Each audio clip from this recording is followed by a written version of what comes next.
So hi, my name is Kassulke. I'm the CEO and co-founder of Handy Games. I'm doing mobile games since 15 years already. So we were one of the first companies ever that started with mobile games on very black and white devices. We then started selling and distributing our content to operators, to manufacturers, stuff like that. And as soon as Android, iOS came up, we moved heavily into the freemium market. And I will talk a little bit what our success is and how you can do money. I want to do it a little bit more interactive, so please ask questions in between. So if you have any questions, just raise the hand and we will stop, because at the end of the day or at the end of the presentation you will not remind me again about questions, because that's what I learned today and yesterday, that Polish developers are very shy. So please ask me and I don't bite. So I will talk about our strategy, and every developer has their own strategy. So think about what we've done. Perhaps you can copy it a little bit or be inspired about it. That's what I want to do. So it's not a presentation about handy games all the time. So for us, it's really about, if you have a company, be sure what games you will develop. And I always hear most of the time and talk to a lot of developers out there that tell me, okay, and show me games, what they want to develop. And most of the stuff is like, okay, you have an Angry Birds and you will see tons of clones out there. You will see the same thing, Clash of Clans is in the top 5 charts. What do you want to see later on? A lot of clones. And let's go on, no matter if it's Candy Crush Saga, that's not how we think you can really make money at the end of the day. There are success cases there, but believe me, I doubt that anyone here in the room is powerful enough to get the title up into the charts there. So that's a story that we don't want to see. And I think you all know that. We produce games completely for different target groups. So for example, those are my 2 biggest sons. And we develop even for kids. Be sure for whom you are developing your games. You have different target groups. That means, for example, we develop games for Clouds and Sheep. And Clouds and Sheep are normal target groups of family and kids. So be sure about that for whom you're developing any title. This guy, for example, someone perhaps know him. He's the guy for games at Sony. And he's a typical gamer. He's 35 plus, he's not really poor, and he has a lot of money to spend, and he wants hardcore strategy titles. He wants to blow off a lot of money, I can tell you. So be sure for whom you're really developing any games out there. So for us, it's about all. So no matter if it's females, if it's moms, if it's dads, even if it's singles, we don't care. We produce titles for them. The whole strategy that we have is a mobile first strategy. So we are first on the iOS, we are on Android, we are on Windows Phone 8. That's our hardcore strategy. Always first on mobile devices, because there is the mass market. What we are taking care about is really like providing our titles to millions and millions of consumers out there. We started in 2011 with the Beyond Mobile strategy. That means we bring our brands over to a lot of other platforms. So as soon as you have established a brand or a game on a mobile device, it's very easy to go to your console developer. So you have here, for example, Nintendo, talk to them. It's very easy. We did a lot of stuff even going on set-top boxes, on TVs. It's very easy. As soon as you develop, for example, for Android, going on Android consoles like the Ouya is very, very easy. So for you, that's perhaps a nice hint as well. As a game designer, I always try to tell everyone that you need to develop the games for multiple devices, and that's of course taking care about controls. So if you want to develop anything, be sure that it's working not only on touch devices, for example, for iOS and Android and Windows Phone 8, but also able with a mouse, for example, and with the keyboard. For as soon as you go on Windows Phone 8, it's very easy to go on Windows 8. So you can go easily and attack the PC market. But also about, we still have remote control. As soon as you want to go to ITVs out there or any TV stations, set-top boxes, be sure the consumer has a remote control in their hand. So if you make it very complicated, if you want to develop a hardcore 3D game, that's perhaps not exactly what the consumer wants and can play on a remote control. Stuff like that, keep that in mind. Concentrate, for example, as we do, also on going to a game controller. Game controller is very important no matter what platform you want to do. So even on iOS with the MFI controller, you have a controller system there. You do the same thing on Android, you have a Mocha device, an NVIDIA Shield, whatever. It's very easy to get your titles to other platforms without any big issue, just when you develop games for that.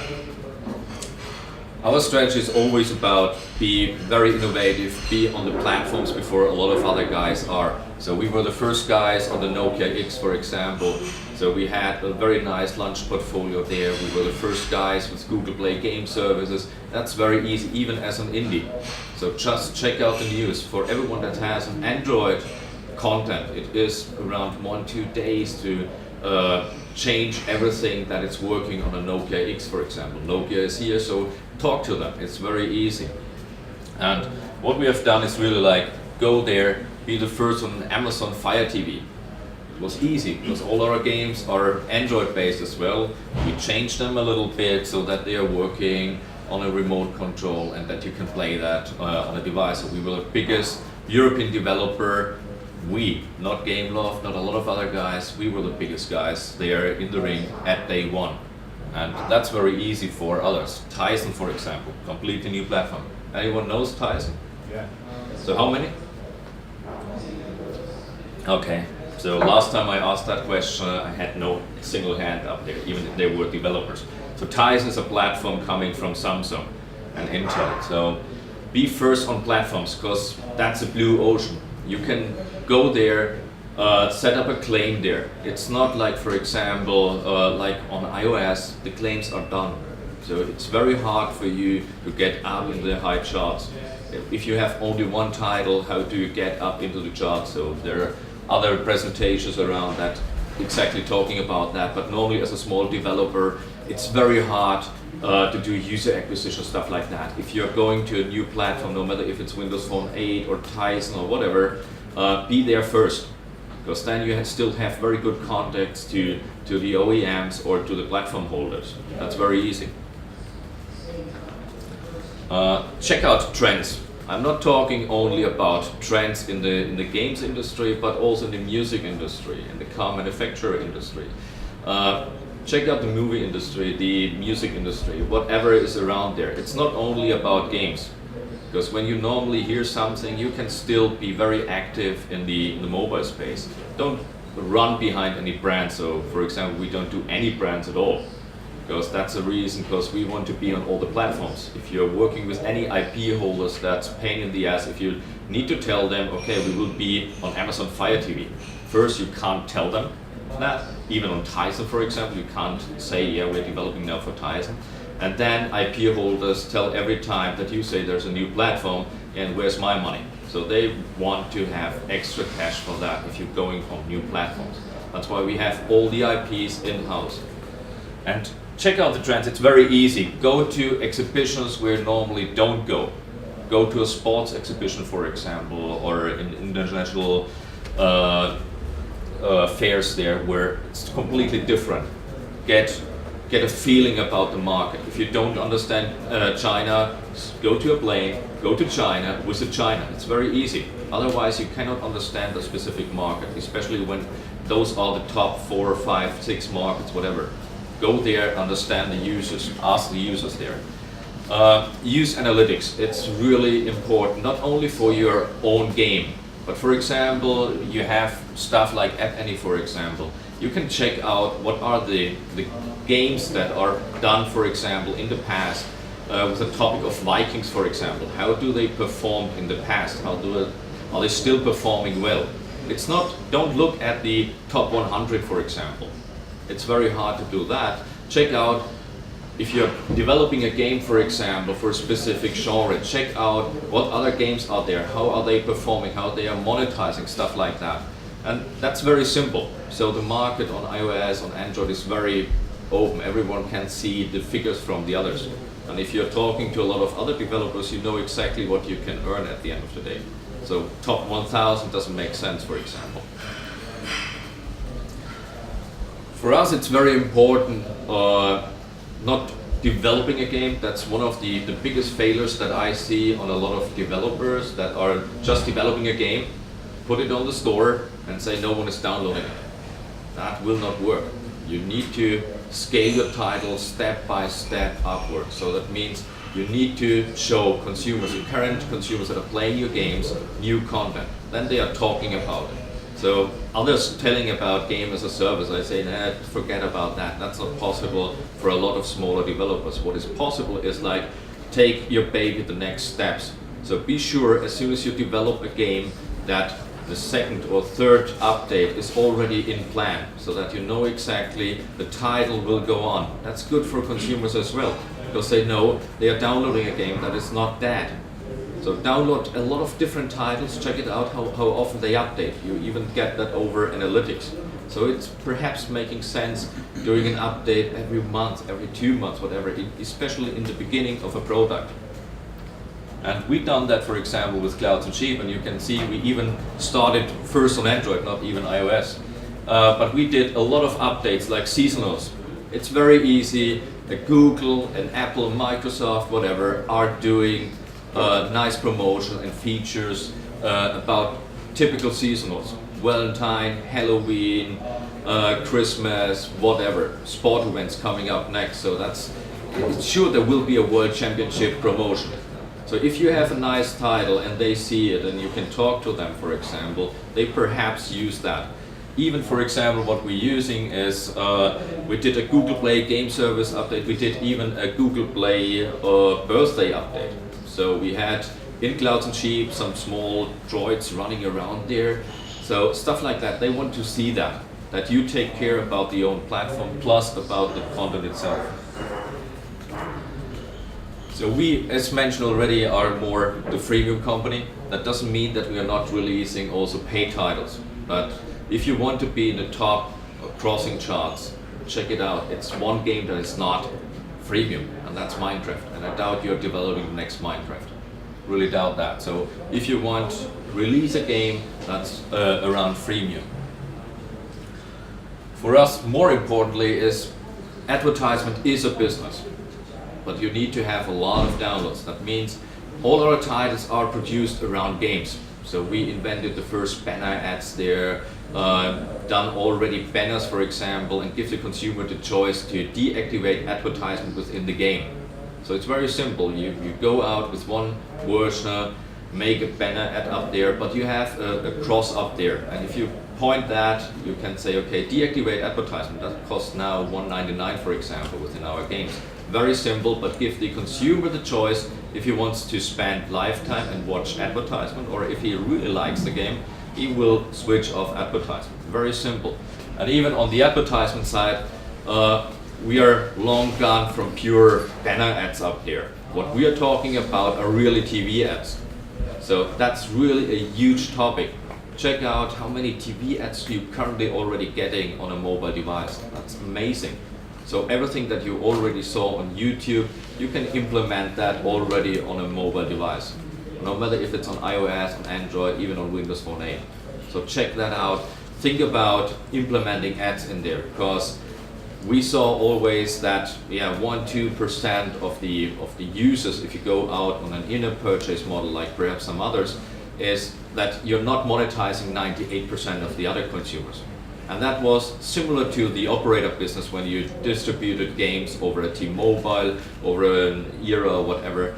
It was totally different. And we said, okay, we want to monetize the 100%. That's the only possibility is about ads. Because there will be always consumers that are not spending money. But then they should spend lifetime and watch advertisement that I can make money. It's very simple. And you can do that very easily. Even if you're a small studio, you can implement easily an ad mob or whatever, or any other advertisement there. Just think about that.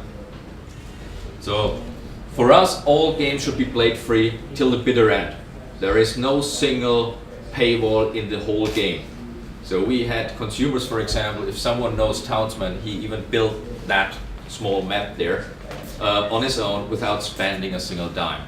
So you can really play long. We have a lot of consumers that don't spend any money in the whole game, but we are fine because we watched enough advertisements or made even more money. So think about that. Really, it's about paywall. It's the worst thing that you can do within a mobile game, because that's like, yeah, okay, they want money now, but what is the experience later on? So the first thing that they do is deactivating, deinstalling the game itself. So what we do is we always say only happy consumers are really paying consumers later on, and that's important for us. As mentioned before, we are always first on new platforms, on new technology, so you can do the same thing. Like for example, what we done was with Samsung Cord. It was like the first, we implemented that in Cloud Sheep, and we were the first guys beaming a sheep from one Samsung device to another. Normally a very simple, small implementation. And Samsung gave us for that a prize winning of, I think, 100,000 K. So that's a possibility to make money as a small developer as well. Check out what other new technologies are there, what prize winnings are there, and there are a lot of stuff coming up. So just check around, like for example, currently, I don't know if you know that already, Microsoft is giving away a lot of money to developers together with App Circus. It's a program out of Finland and some other markets. And you can go there and say, okay, I want to release my title exclusively on Windows 1.8. And you can get up to, I think, $75,000. So that's a nice funding for if you have a new game or if you want to bring out a new title. So don't compete perhaps on the iOS market, where it's very hard for youngsters or small studios. Go perhaps to markets where you still can make really a lot of money. So we implemented, for example, even multiplayer game center stuff like that in our games as one of the first guys in the industry, like the Google Play Game Service. We were the first guys even with multiplayer on Google devices. They're still looking for developers that are providing multiplayer games. Yesterday there was a nice talk about Google Play, and they showcased a small title from an indie developer. They are not showcasing here titles from the big shots. So there is a possibility for you for cheap and free advertisement indirectly over the big shots if you go there. And like for example, as mentioned, as soon as you have controller support, it's easy to have a Mocha, for example, support and NVIDIA Shield. You just need to have titles for that. A huge topic is what I heard a lot the last 2 days now is, yeah, I'm releasing my game in Polish and English. I can say that's a failure. Don't do that. If you want to concentrate on a market, concentrate on the global market. It's really like that. So our titles are released normally around 14 to 17 different languages. If you want to know which languages are most important, check out the analytics. It's there. What are the biggest markets? And partly, even smaller markets are very important. Like for example, Sweden, for example. Very simple, because there is an OEM sitting there. So there is Sony, for example. If they like a game, perhaps they are pushing you globally, stuff like that. Check it out, it's very easy. Localization, check out if you want to do a text adventure game, that's a problematic situation. If you have a physics game, for example, perhaps localization isn't that expensive at all. But it's really a must that you localize your content, not only the game itself, but also the marketing material. Perhaps even the title. Because a Polish name of a game doesn't work in Germany as well. So really think about that and really use a professional localization studio. Nothing is worse than a documentation like the old CD players or whatever that you can program. A bad translation from China to English or even Polish. You don't want to read that. And that's exactly the same thing on the game side. So all our games are very easy to learn and very hard to master. And that's very important because you want to keep the consumer in the game. If it's too easy, there are a lot of games that are way too easy. Even some Angry Birds, for example, they were too easy. Yeah. You finish the game within 3 hours and you were disappointed. Yeah. So you cannot come back, watch advertisement, because you finished the game already. So what is really important is that you take a lot of time within the game. So for example, a Frozen Front that we have up there, it's a hardcore strategy title, and for advertisement you need playing time at the end of the day. So for us it's very important to have long playing time, and that means that you need to have around 20 minutes of playing time every session you're going in there. On mobile that's really huge. And I can tell you we have way more games like a Talisman, for example, where you really play even hours within the game. A really huge topic, political correctness. Think about, as soon as you want to go global, think about who else you can piss off. It's really like that. If you're integrating, let's keep it in Europe, wine or smoking stuff, for example, within a game, you will not launch in France. It's forbidden in there. If you go to the Arabic region, you shouldn't eat pigs, even if you like good meat, but they don't like that. For example, we have House of God in there. There's no cross on that. You will see a graveyard, but on the graveyard you see no cross there, because that's very important. Otherwise you cannot launch in a lot of different countries, or consumers will be a little bit upset about that.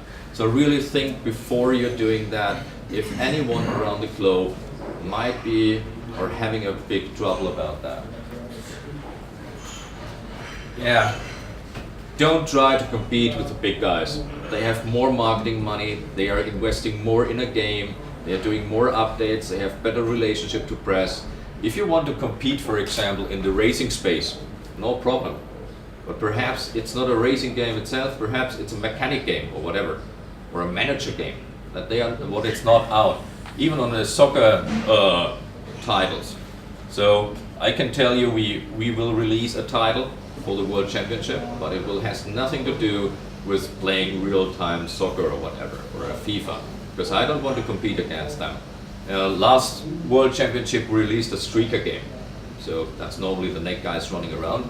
That was completely different, and it was featured around the globe with a lot of partners. So think differently. So if you want to go into a genre, perhaps think beside or outside the box as EA or Gameloft or whatever is there. So don't compete with them. More importantly, walk your own way. Don't trust a long-haired guy sitting here and talking about everything. It's your decision, it's your studio, it's your game. You know it way better. But believe me, for example, I just put up there Save the Puppies, Ninja Hero Cats, because some guys told me, okay, a puzzle game for kids plus with puppies, it will not work. I can tell you it's working very well, because no one did it before. So Ninja Hero Cats, we say, okay, we need a cat game, because a lot of guys love cats, but we want to have action. So why are there not enough cat games out there? Now it's working perfectly, but it's an action game, completely different. So combining trends, for example, as mentioned before, together with the games. We will see down there, for example, it's the next title, that's a hardcore strategy title.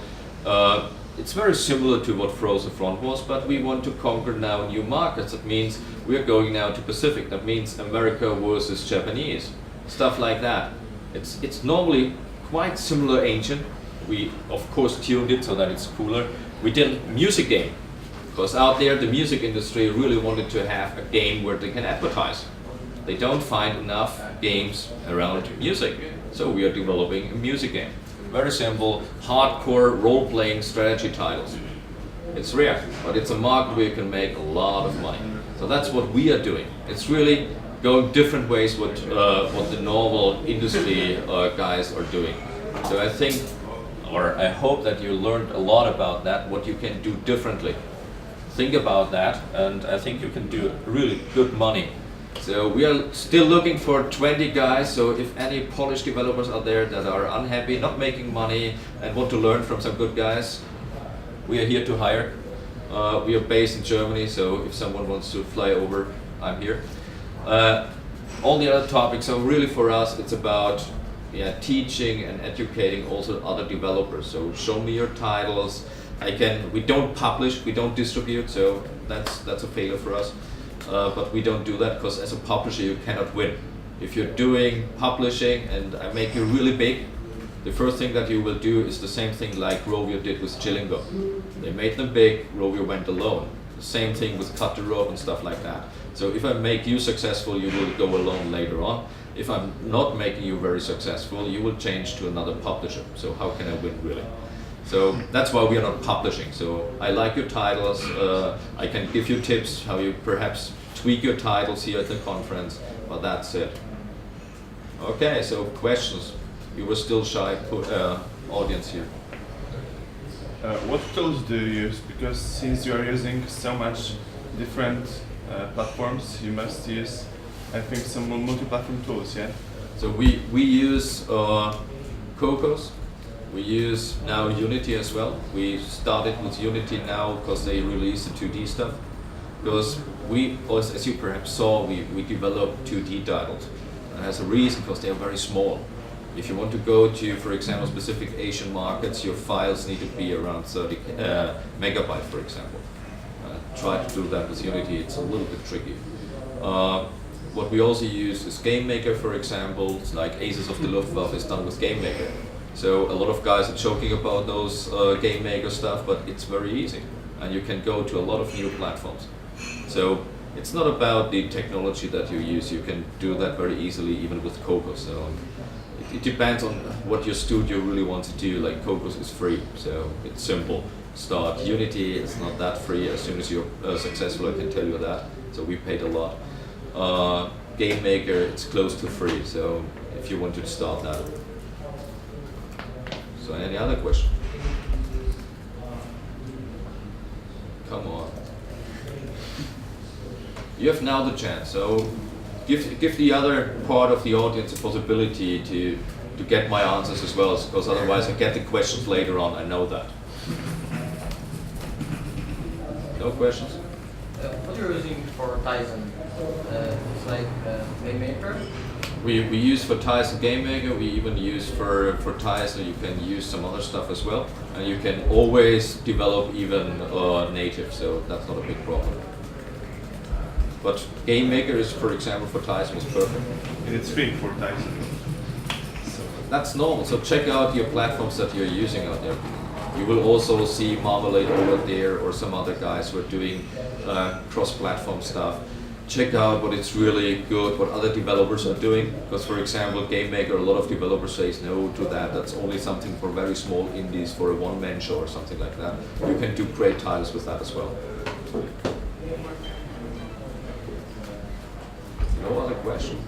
Do you monetize using in-app purchases as well? We use in-app purchases in all our titles. So, but we give the consumer, as mentioned, it's for us. It's we give the consumer the choice if he wants to spend money.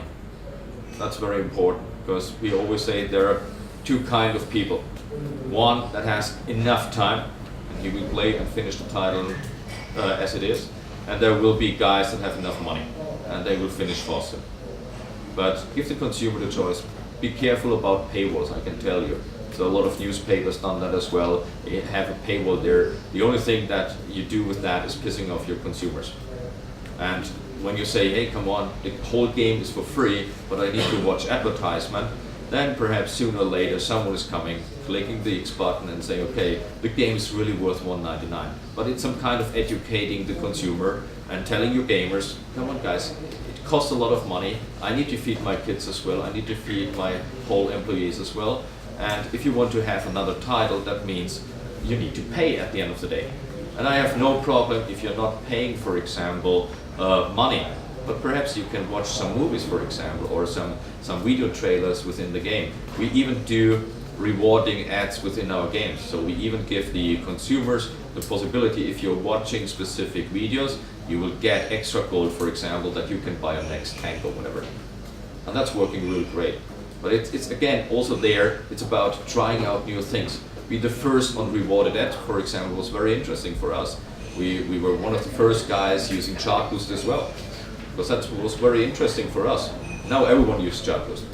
But as soon as you were first, you always have some kind of first contact, big plus at the partner there. So anything else?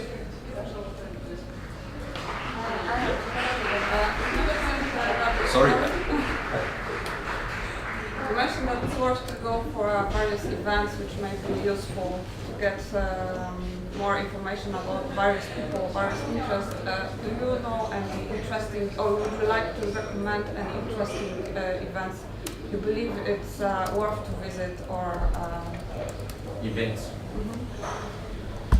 I don't know. festival? I like that event. I was never here before. Thank you. Honestly, because here are normal developers.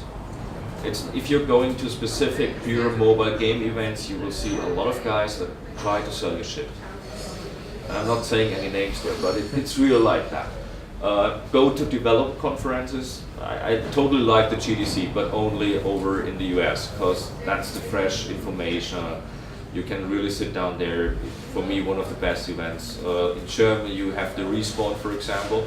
It's simultaneously to the GDC Europe, and it costs, I think, 1/8 of it, and have those close to the same speaker. But it's really about developers. It's not about other guys trying to sell you something. And learn from other developers. Connect each other on, for example, Party yesterday. It was nice speaking to a lot of cool developers here. It's really like connect with other developers. You can learn a lot, because what I learned in my whole history of games is like all the information that you get out of the net is a little bit different. If you're talking to someone after 2 or 3 beers, that's the real information. That's what you want to do. So that's why I like events where you really meet developers. You can drink some beers together and talk, because that's the most important thing. And what about inspiration? Because you mentioned, for example, music stuff. So So inspiration. So for example, there are events on music. For example, you can or go, for example, to sport exhibitions out there. So there are events going on in every single country. Okay, so nothing specific. No, just go out there. That's the same thing like if you want to conquer a specific market. I hear a lot about why we are successful in China or whatever. It's always the same thing. Go there. Try to understand the people, try to understand who's really in the market, who really makes money, and who really gets, for example, money out of the market. Because making money in China is easy, getting money out of China to Europe, for example, that's a little bit more tricky. Stuff like that. So it's really about even trying to find partners that you can talk to. So it's very easy to talk to me, for example, talk to others. There are a lot of developers around the globe that really do that for a long time already, and very successfully, but more, I would say, more like a hidden champion. So they are normally not those guys who are big sponsors or whatever. They are more like, yeah, I'm just working on the titles, I'm just doing that, and yeah, there are others that do it exactly the other way around. And on the other events, really check out what is more interesting for you. So if you're developing a sport game, like for example a racing game, perhaps go to some racing events. Try to connect there with some sponsors, for example. That's quite easy, because they like the idea. So think, outside the box. It's very, very important for us to check out new markets. That's why I'm here. So. Yeah, sure. Two questions. So one is about the ad networks, because there are like millions of networks. Each one of them says it's the best, has the best CPMs and so on. But for a developer, it's very hard to actually tell which one is really the best. So I'm wondering, what's your experience? Which networks are you using? So we use, I wouldn't say mainly, but if you really go global, work with the global guys. And the global guys means normally AdMob, for example. That's the biggest one. If someone is number one, that's Google. So then normally build a normal mediation layer. If you cannot build a mediation layer on your own, go to perhaps a mediation layer that's out there already. So there are some guys who do that, even with ethics and stuff like that. So Google is building up their own mediation layer, so you can link in different ad networks as well.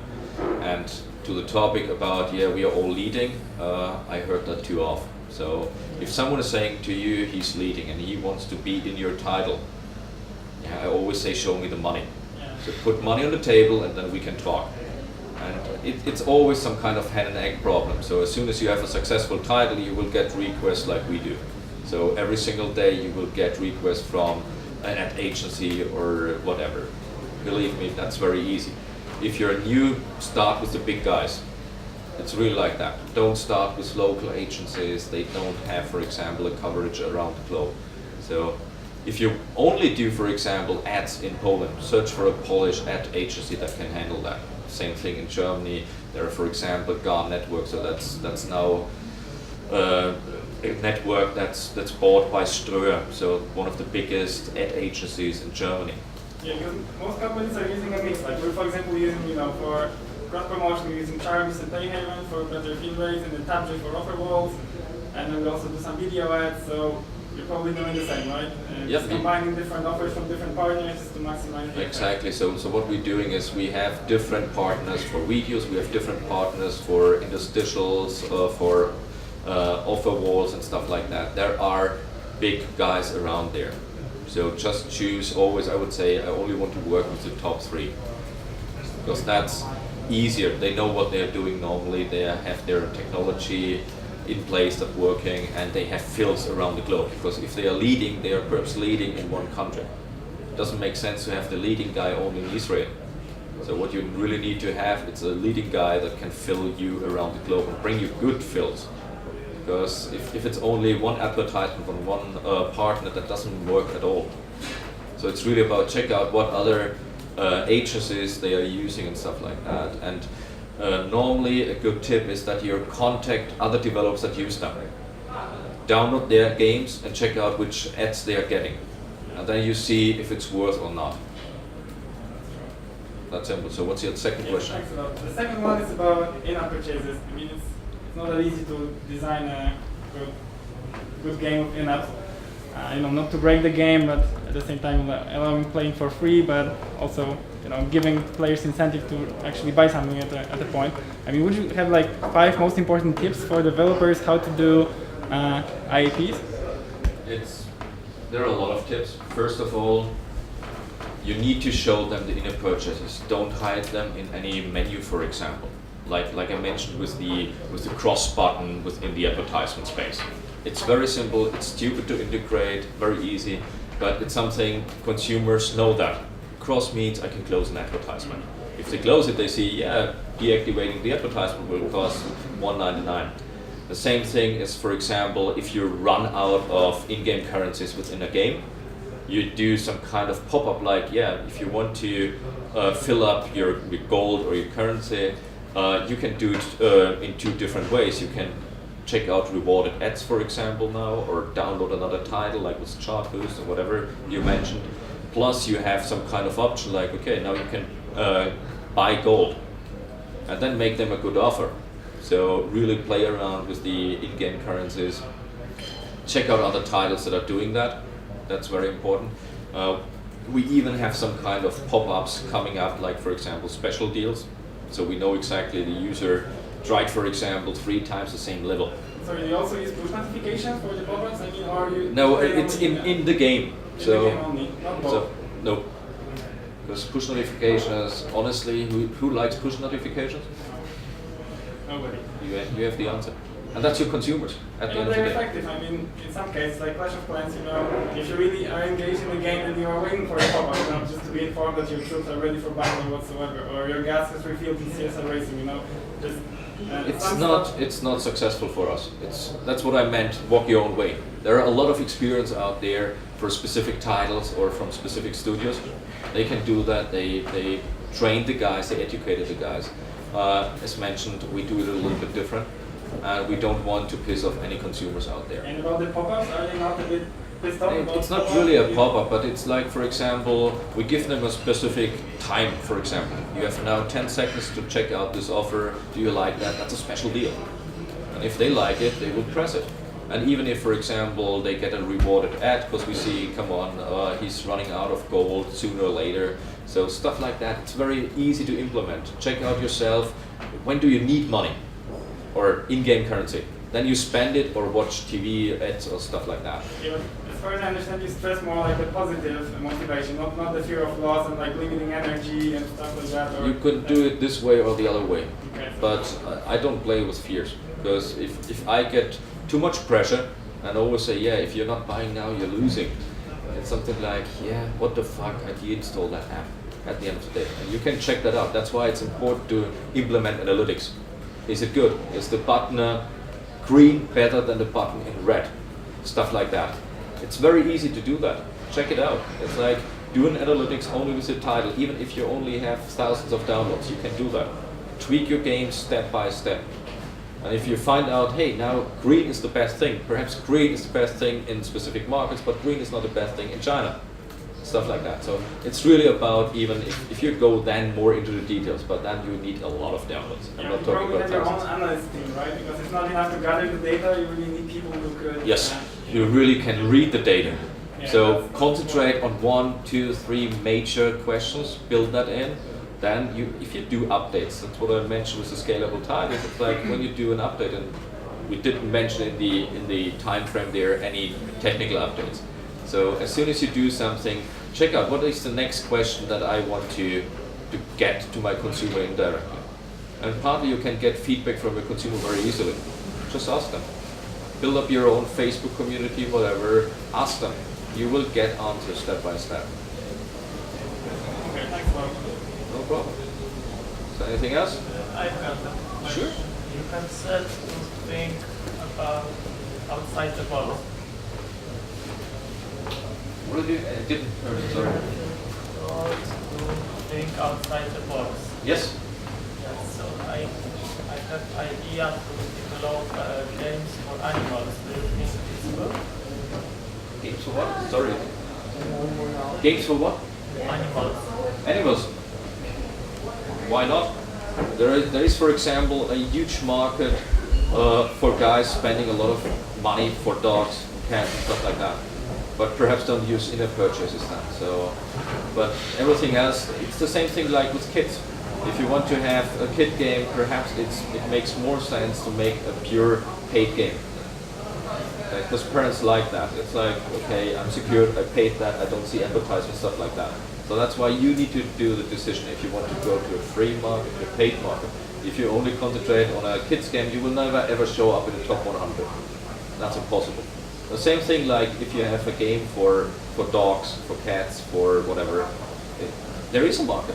The market is huge. Come on, Android has close to 2 billion handsets out there. It's huge. And a lot of guys have, for example, a dog or a cat. So really think differently. And then if you approach Apple, for example, with, check out, I have a game for dogs or whatever, they will perhaps totally like that. So don't think that it's stupid. So that's what I can tell you, but ask them. Ask Google, ask an Apple.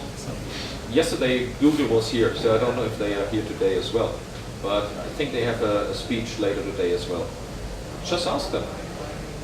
And perhaps they say yeah or no, or a little bit strange we don't have a portal now for dogs or for pets or whatever. But it's really like that. Don't hide with your information, share it on events. And if someone says, hey, that's really cool, I like that. And you don't know how many, at Google I know for example 5 guys that totally like cats. So if you see their Facebook wall or whatever, forget it. They like cats. So stuff like that. Yeah, sure. Question. About soft launching. I mean, for example, we're developing a game right now, and we are going to launch it in Canada first, like for 2-3 months. Then, because it's similar to the USA, and we're going to get feedback, and then work on the balance and so on. And it's not that easy to make the soft launch the right way in order to get all the important information just to hit the spot when we launch the game. So I'm wondering if you have any tips for soft launching. Funny thing is we don't soft launch at all. You don't soft launch at all? No, not at all. So, because if your game is ready, it's the first step. If you do soft launch and stuff like that, you're missing some opportunities. Like for example, a global rollout that gives you a global feature and stuff like that. But how do you know you're right? I mean, how do you get feedback? You have beta testers probably. We have beta tested, and the most important thing is really experience. I can tell you already, even if it's your first title, it will not be successful. Honest feedback. You need to have and launch a lot of titles to be successful. So why the hell should you do a soft launch in the beginning? It's like you don't understand what a soft launch means. Soft launch means that, for example, you go to Canada, but you do advertisement within that market. You try out, for example, TV ads. You try out user acquisition. You do a lot of fine tweaking on the game, and you need analytics. That takes time. So if you, for example, wait 3 more months just for Canada, what information do you really want to get? You need 3 months more, I would say, all the development team on the payroll. So that's challenging. No, that's not the thing. Well, I mean, it's not our first game. I just don't want to talk about company. So if you want to do soft launches, you can go, for example, very easy and good market is, for example, Switzerland, because you have 3 different languages. That's important, because then you already check out a little bit about France, a little bit about Germany, a little bit about Italy. It's not a huge market, so that's my problem always with the soft launches in specific market. Because if you don't have enough user, it's only about 10, 20, 30 users that you have in that market. So what can you really get out of that? So it's easier to do a test group, for example, in some markets. Yeah, but the thing is, we're not gonna wait a few months and pay people so that they wait for the feedback. I mean, obviously we have prioritized the work, so we are gonna release the core features, and in the meantime we're gonna work on the other ones while getting the feedback. Yes, so you're not so the normally these have still cost for the next 3 months, for example, and then it's running out of cash. Because till you get money out of a game, it takes time, and a lot of guys don't have that time. That's why I'm saying normally soft launches are for the big guys who knows what they're doing, or they don't have enough experience, or the market changed completely. So then you do soft launches as well. Like for example, good market Scandinavia. Don't go perhaps to Canada, even if they are very close to US. Perhaps go to New Zealand or to Australia. Also nice market for testing, and that's why a lot of guys are doing that as well. Even Benelux countries, for example, so the Netherlands, perfect for that, Scandinavia, something like that. But you need to have a user base already. Because that's gonna be our first project, we're gonna soften it, and before we also had that experience that we now prefer just to get as much feedback as possible and get the data. If you get the data, that's perfect. So it's the first step for that, and you can soft launch. But most of the guys doing a soft launch, for example, in Canada, they don't even have analytics in there. They just say, yeah, it's working. Yeah, but why? But we're using analytics too, so we can gather some information. Good. So I think time is running out. Yes. Yes. Exactly. Sorry for that. So if you still have some questions, I will be around till I think 4 or something like that. Thanks.